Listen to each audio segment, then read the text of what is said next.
sa inyong lahat. Welcome to the Netherlands. Ikaw na pala mag-welcome. Kaya ako na mag-welcome sa inyo. Malapit ko na ma-memorize ang ano nila, bus stop at mga tram rides nila. Tram stops nila dito.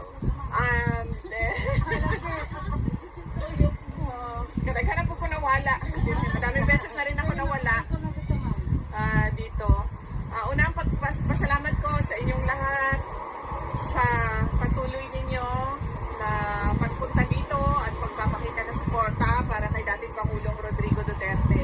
At pasasalamat sa mga hindi makapunta dito sa Netherlands pero araw-araw na nag-aabang ng balita patungkol kay dating Pangulong Duterte, lalo na sa ating mga social media personalities, no, na maga, araw, gabi, 24 hours online para lang magbigay ng balita at para depensahan si dating Pangulong Rodrigo Duterte at magpakita suporta kay dating Pangulong Rodrigo Duterte. Yung iba sa inyo,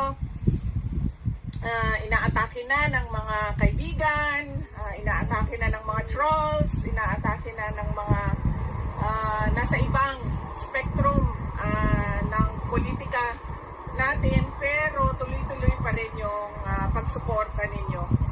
Yung iba sa inyo, may mga cases na, no? May mga kaso na na-file na ng cases, may mga harassment na pero hindi pa rin natitinag yung paniniwala ninyo at pagmamahal ninyo kay dating Pangulong Rodrigo Duterte. Maraming salamat sa inyo. Yes.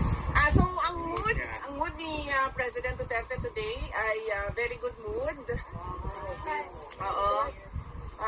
Nakita niya yung dalawa niyang apo. Tapos nagtanong siya ng mga detalye sa mga apo niya, kung kamusta na pag-aaral, mga ganong detalye. At nagtanong siya kung sino na ba daw ang mga namatay. Hindi ko lang alam kung meron siyang gustong marinig na pangalan, pero nagtanong siya mga sino ba daw dapat ang bigyan ng condolences ng pamilya.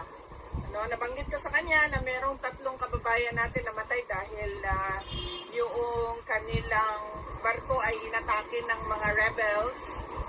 So sabi niya, importante na mapaabot sa kanila yung pakikiramay natin